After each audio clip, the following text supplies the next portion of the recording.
Hello, everyone. So I'm back, and this time I would like to cover three separate professions. As I promised, I want to give you guys information on where you can get help and who are the professionals that will help you in certain cases. Now, this is not going to be nursing and medical professionals, meaning physicians. These are healthcare professionals that are regulated in Ontario by the Regulated Health Professions Act. And these professionals that I'm going to talk about in a three-part series is all about movement and all about the ability to move and normal functioning from day to day. So if you have injuries, they will get you better and they will make sure you have all the assistive devices. And even when you're in normal functioning, you have some tweaking to do. They can also help you to tweak those areas. So I want to get this done fairly quickly so that we can not spend too much time in talking, but actually get into it. So this is going to be all about movement, and this is part one of the movement series. So let me share my screen with you, and then you guys can you can look at this later on if you like, so that you can stop it and then read it on your own. So it's all about movement. And what are these professions that these three do? They look at normal function to improve or train for strength or sport. They will deal with activities of daily living. So hygiene, getting dressed, cooking, cleaning, walking, driving, shopping, laundry. They will also help you get better after injuries. So trauma, broken bones, torn muscles, tendons, ligaments, burns, reattachment of limbs or digits, and plastic surgery or orthopedic surgeries. They will also help you if anyone has ongoing neuromuscular or musculoskeletal degenerative disorders. So anything that's neurological or muscular or with bones. Also, they work in intensive care, especially and in post-operative to prevent respiratory problems, so anything with the lungs, and also making sure the heart and lung work together well. Other words, they also help you to deep-breathe and cough so that you open up the airways. And they will help you anything to do therapies that will involve with the capacity to move, to do, and function at home, at work, doing regular activities. So the first of these is physiotherapy.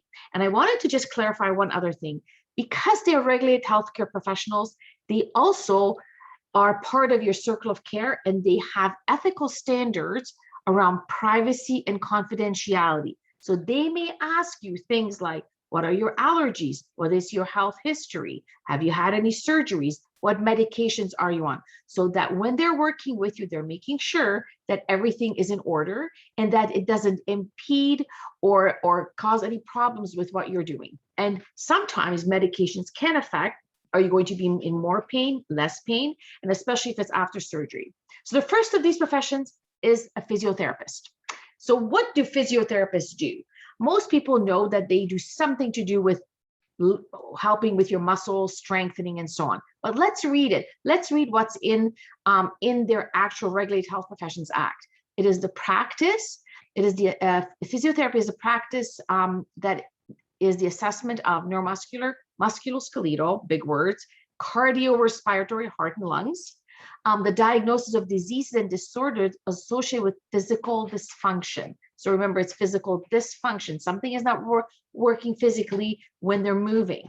Injury or pain, and the treatment of, rehabilitation and prevention or relief of physical dysfunction.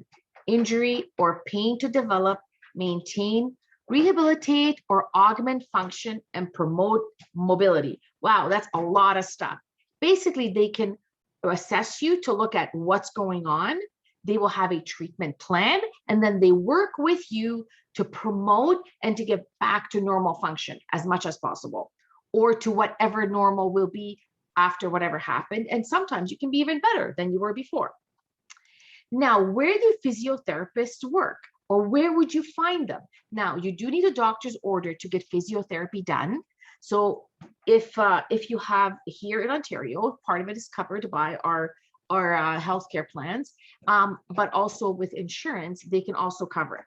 Now, they can be in a community setting, as in they will come to someone's home, they can come and assess, create a treatment plan, and then also treat clients, and they can see them in their home, and they may be assisted or work together with occupational therapists, kinesiologists, personal support workers, RNs, and RPNs.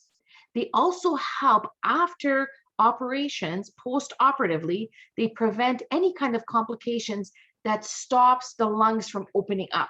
So this is where they will really work with patients. You would get a little spirometer, we call them, little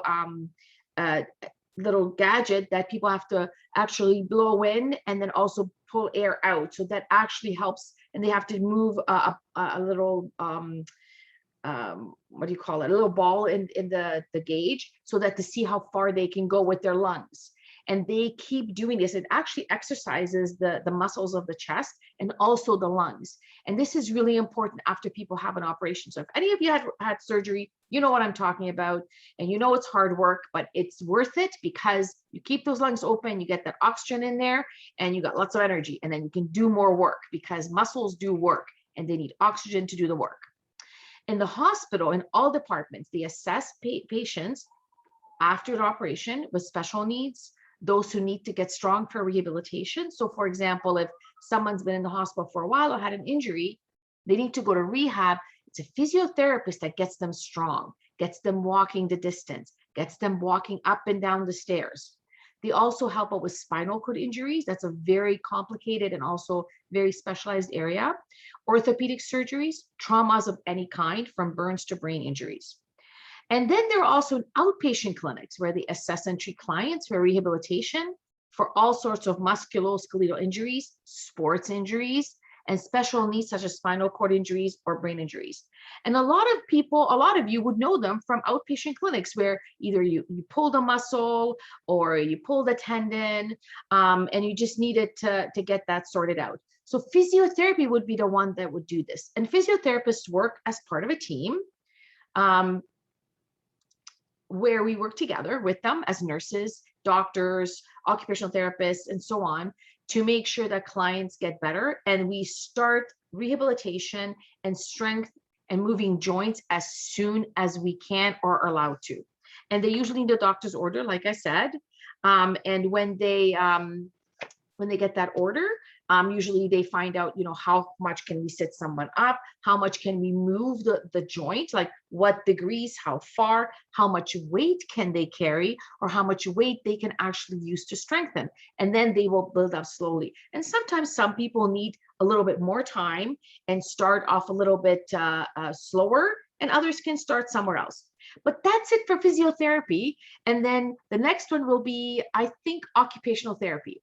So that's it for now. You can always stop the video and read those slides that I pulled up, but I just wanted to talk about physiotherapy and all the wonderful things they do.